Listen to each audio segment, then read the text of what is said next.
Olá, tudo bem com você? Que bom estarmos juntos para darmos sequência aos nossos estudos do livro O Céu e o Inferno. Eu sou o professor Wagner Klein, sou professor de Física, terapeuta holístico, e você está no canal Sob Nova Visão.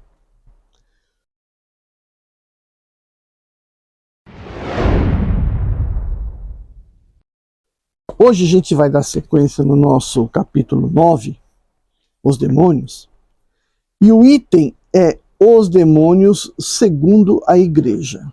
Ele é um pouco extenso, vamos ver se dá para fazer um único vídeo, mas provavelmente eu vou cortá-lo. Parágrafo 7. Segundo a Igreja, Satã, o chefe ou o rei dos demônios, não é uma personificação alegórica do mal, mas um ser real, fazendo exclusivamente o mal, ao passo que Deus faz exclusivamente o bem. Tomemo-lo, pois, tal como nolo dito. Satã, a toda a eternidade, é igual a Deus ou posterior a Deus.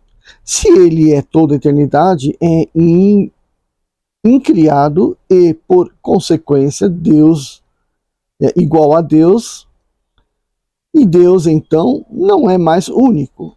Há o Deus do bem e o Deus do mal.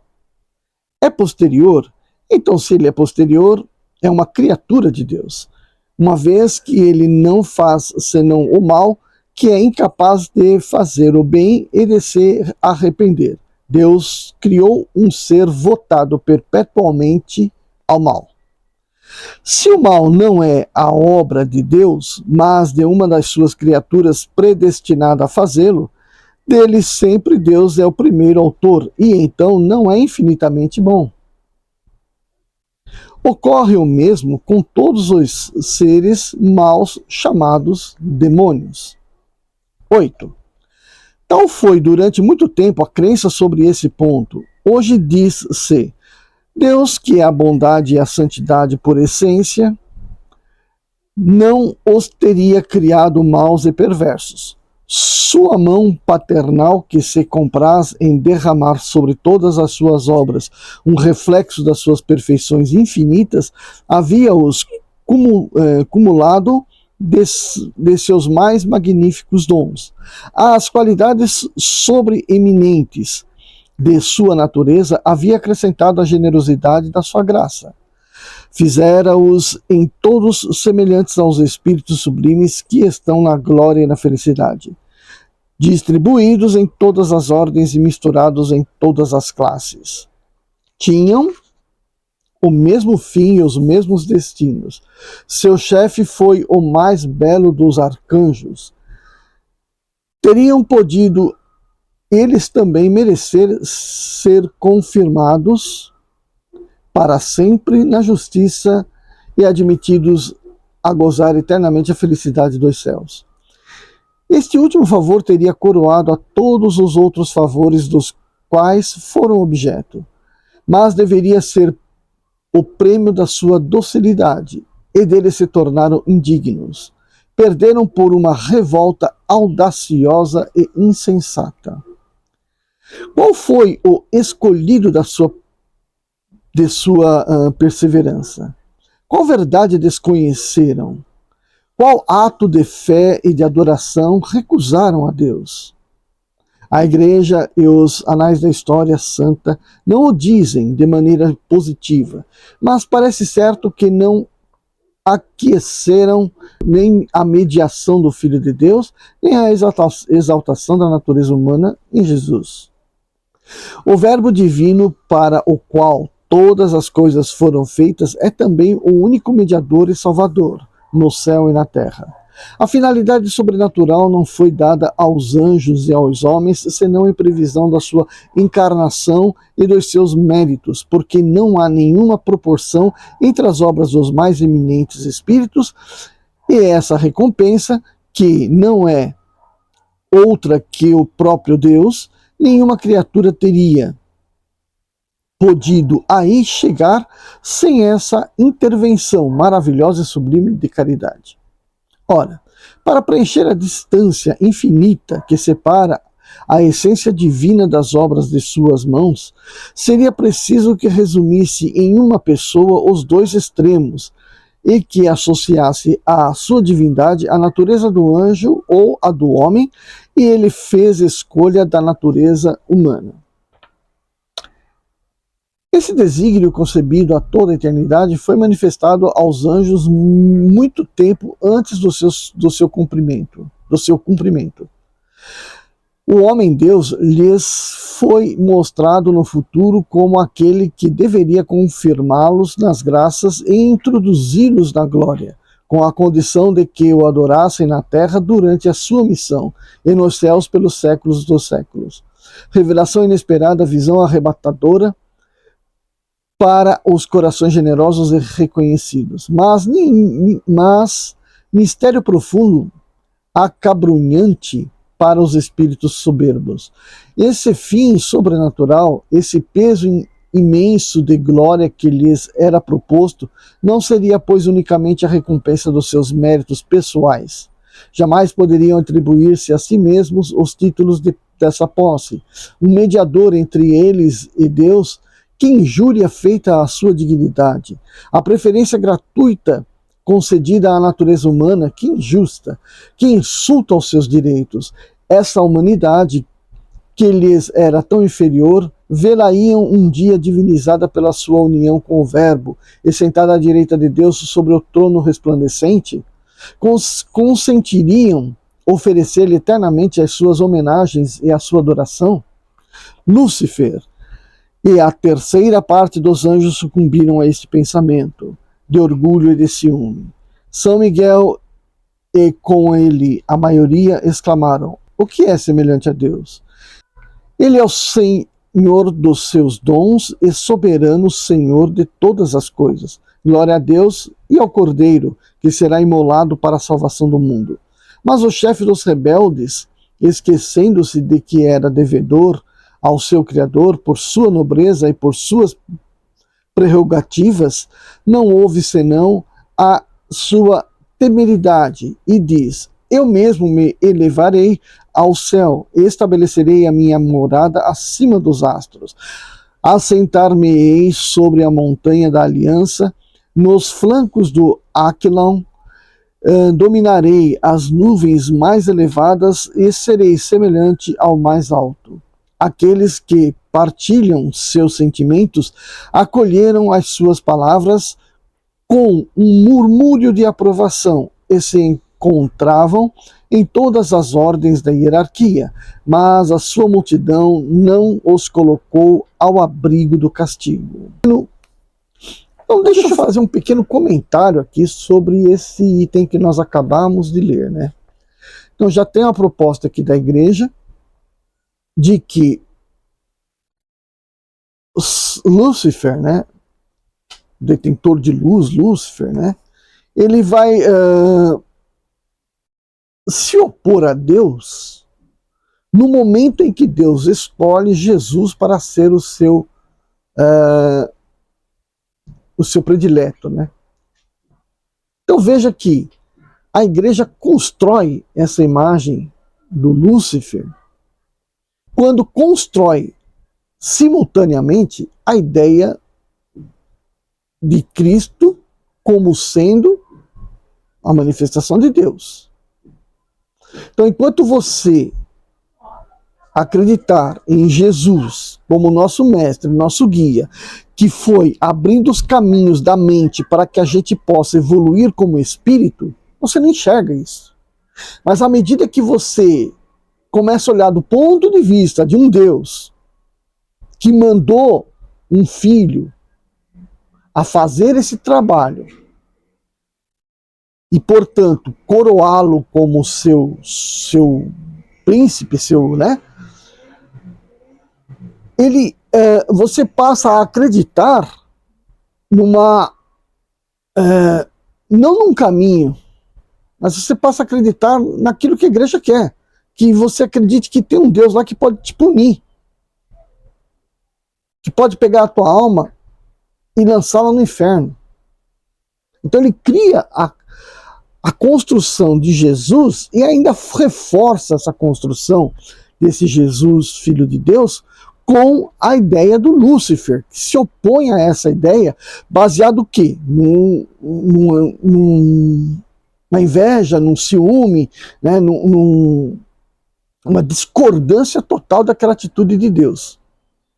Pois bem, então veja que isto é uma manipulação direta dos fatos históricos. Pensa nisso.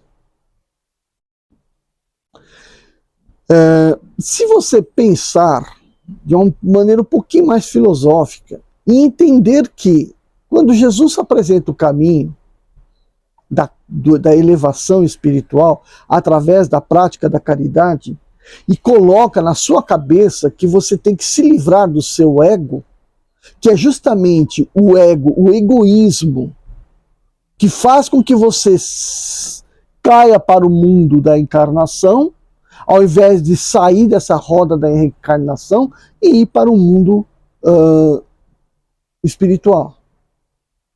Atingir o mundo espiritual. Lúcifer viria, então, como sendo a personificação de qualquer ser humano do ego, da ideia egoística, do egocentrismo, trazendo o indivíduo para trás. Ao invés de praticar a caridade, ele pratica o quê? A escravidão, né? Que todos devem servir a ele. Tá bom, perfeito. Então, quando você enxerga este indivíduo no Lúcifer, você pode perfeitamente associá-lo àquele Deus que pede para a sua população, a seu povo, que o adore, que tudo que faça remeta a ele. Então nós não teríamos sido criaturas espirituais para nos desenvolver, para nos elevarmos. Seríamos eternos escravos de um Deus. E se não fôssemos tão bonzinhos, ficaríamos no inferno. Então pensa desse jeito, interpreta desse jeito. E aí você vai enxergar, como eu estou enxergando, os longos defeitos, né, os abismos dessas seitas. Para mim é seita. Nono, essa doutrina levanta várias objeções. Primeiro, se Satã, veja que isso que eu acabei de falar é da minha cabeça, é da minha interpretação, você não precisa seguir isso. Por isso, é a interpretação sob nova visão.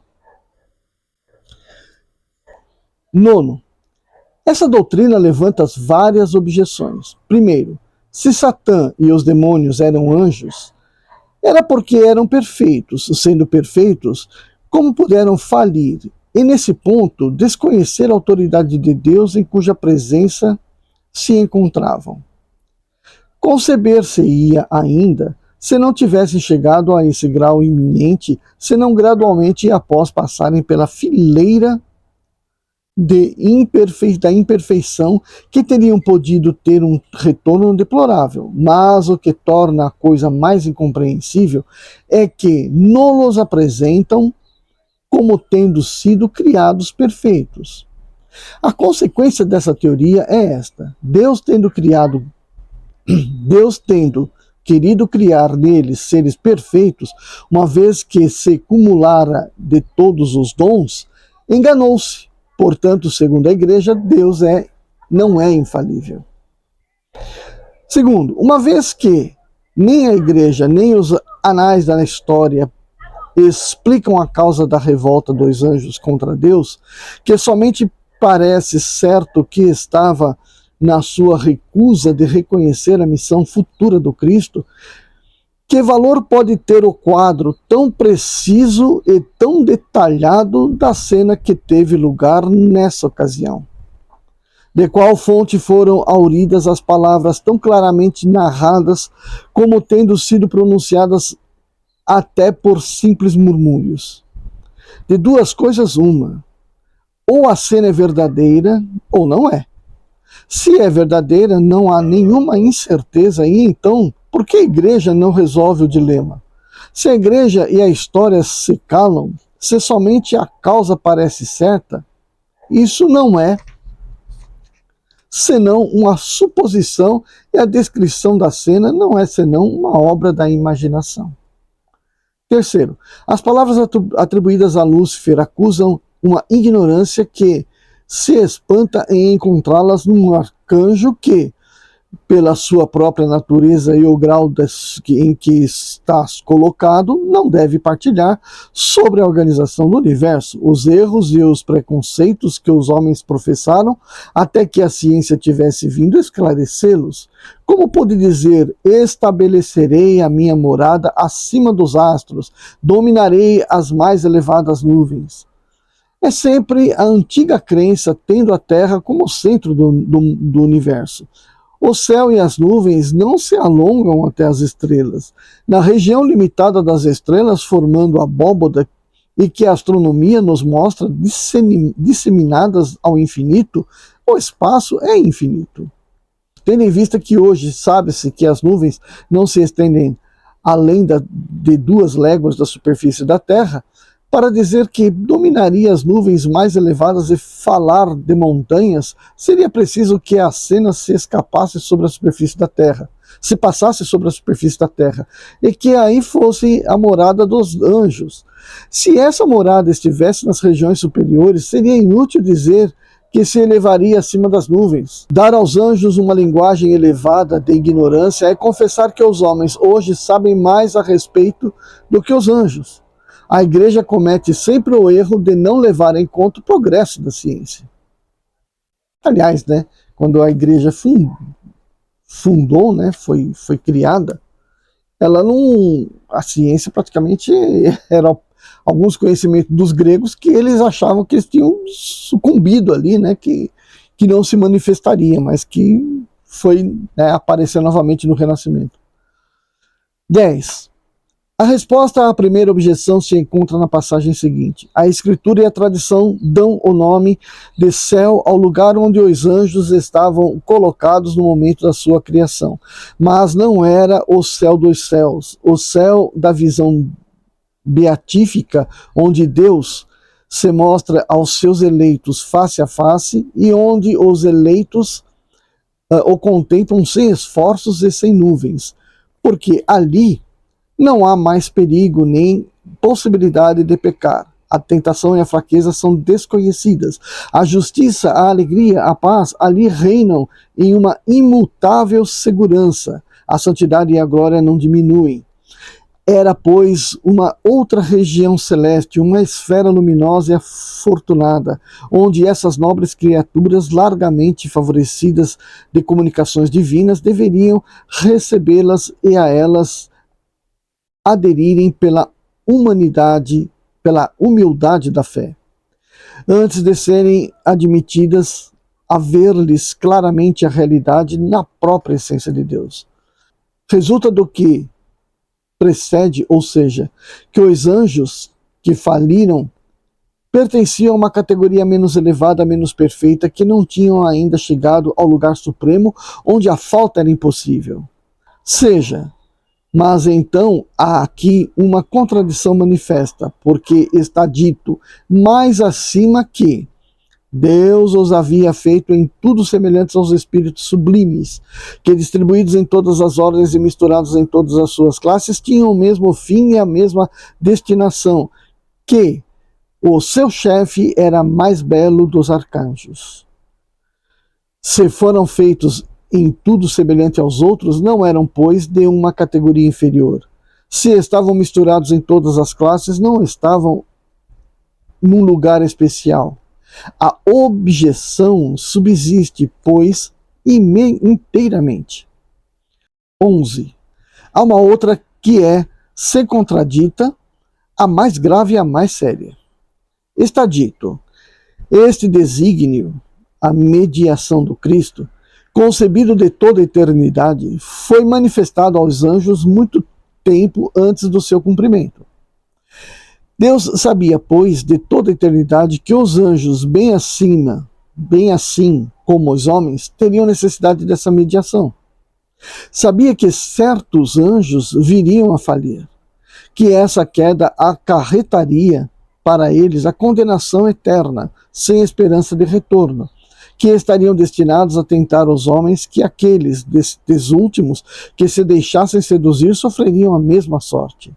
Se eu sabia, teria criado esses anjos com conhecimento de causa para a sua perda irrevogável e para a maior parte do gênero humano. Qualquer coisa que se diga é impossível conciliar a sua criação em uma semelhante previsão com a soberana bondade. Se não o sabia, não era, pois, todo-poderoso. Então, se ele não sabia que haveria essa revolta, então ele não tinha consciência das suas criaturas. Em um ou em outro caso, é a negação de dois atributos sem plenitude, dos quais não poderia ser Deus. 12. Admitindo a falibilidade dos anjos igual às dos homens, a punição é uma consequência natural e justa da falta. Mas se admitimos ao mesmo tempo a possibilidade do resgate pelo retorno ao bem, a reentrada na graça depois do arrependimento e da expiação, nada tem que desminta a bondade de Deus. Deus sabia que faliriam, que seriam punidos, mas sabia também que esse castigo temporário teria um meio de fazê-los compreender a sua falta e redundaria em seu favor. Assim se confirmariam estas palavras do profeta Ezequiel. Deus não quer a morte do pecador, mas a sua salvação. O que seria a negação dessa bondade seria a inutilidade do arrependimento e a impossibilidade do retorno ao bem. Nessa hipótese é, pois, rigorosamente exato dizer que esses anjos, desde a sua criação, em uma vez que Deus não poderia ignorá-lo, foram votados ao mal perpetuamente e predestinados e se tornaram demônios para arrastar os homens ao mal.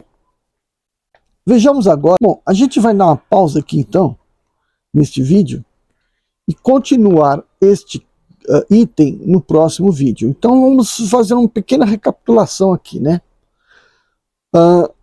A criação dos demônios de Deus já está sendo refutada, né, em cada parágrafo que está sendo lido, né? Justamente que eles estão sempre contrapondo a ideia de um Deus bondoso, um Deus complacente, um Deus justo, porque as alegações que vão sendo dadas pela criação, pelo surgimento dessa revolta dos anjos, dessa iniquidade toda, ela se baseia nas falhas divinas, né? Na falha da criação de Deus. Então, se tem falhas em Deus, como é que ele pode dizer que Deus é todo bondade, todo poderoso, todo onipotente? Então, justamente, né, em cada uma das falas, né, das pregações que a igreja apresentou, havia então uma maneira simples de refutar, porque são, como que fala, inconsistentes. Tá bom. Mas aqui eu volto a dizer, né? Não é mais bem justo se acreditar que esses descritos todos que a igreja, né, fez essa interpretação não pudesse ter sido justamente simples, né? Quando você pensa no seu bem-estar, na sua promoção diante dos seus méritos, você está propondo que tudo aquilo que você faz, o único objetivo é si próprio. Então, isso tudo é favorecer o seu ego. Enquanto que você estiver mergulhado neste pensamento, não é que você está errado, não é que isso é demônio, não é que isso é mal. Isso simplesmente retarda o seu crescimento, retarda a sua volta ao mundo espiritual. E você fica no mundo material, porque você fortalece o seu ego, o seu estado animal, e não o seu estado espiritual. Então, se você O homem é a fronteira entre o animal e o espiritual. Então, nessa condição de homem, se você quer continuar sendo animal, está sempre sendo reencarnando, sempre lutando pela sua sobrevivência, pela sua carne, pela sua descendência, então tudo bem, continue aí. Continue valorizando apenas o teu ego. E lembre-se que você está carregando a marca desse tal Lúcifer. Tá? Mas se você, ao contrário disso, quiser aprender, né, que a felicidade não é essa, é aquela, a espiritual, então você tem que aprender a ser caridoso, a praticar o bem. E isso traz uma felicidade ainda maior do que aquela que você consegue bens para si próprio, quando você consegue promover o bem-estar de outros. Principalmente aqueles que sofrem bastante, porque precisam, né, de um apoio para poder sentirem seus valores. Então, quando você vai ajudar uma pessoa que está necessitada, praticar o bem para aquela pessoa, você consegue, então, receber ali naquele momento uma satisfação. É essa satisfação que conta no mundo espiritual. É isso que vai trazendo você, aliás, levando você cada vez mais para uma condição de felicidade espiritual. Agora, à medida que você tira de um, tira de outro para satisfazer a si, né, a gente vê muito isso na política, né? Ultimamente está um escândalo absurdo. O quanto se tira, quanto se suga de quem menos tem para os seus bens próprios, né? Então são espíritos que cada vez mais e mais e mais afundam no seu ego, no seu egoísmo e, portanto, descrevem, né, no universo qual vai ser seu futuro. Vai estar lá preso às encarnações e aos pagamentos de débitos, porque fez o mal. Então é isso que você vai decidir, certo? Então a gente vai continuar essa leitura no próximo vídeo, tá bom? Se você gostou desse nosso papo até agora, dá um like. Se você não gostou, dá um like, escreve, fala assim, olha, eu não gostei disso, você falou isso, eu não concordei e tal. Faz um comentário feliz aí conosco. E se você não está inscrito ainda no canal, se inscreve, tá bom? Eu vejo você no próximo vídeo. Tchau, tchau.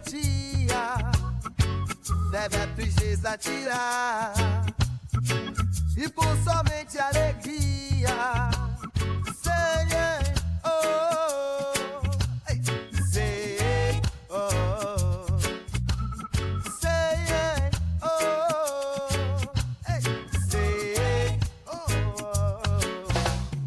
mágoa, tristeza e rancor.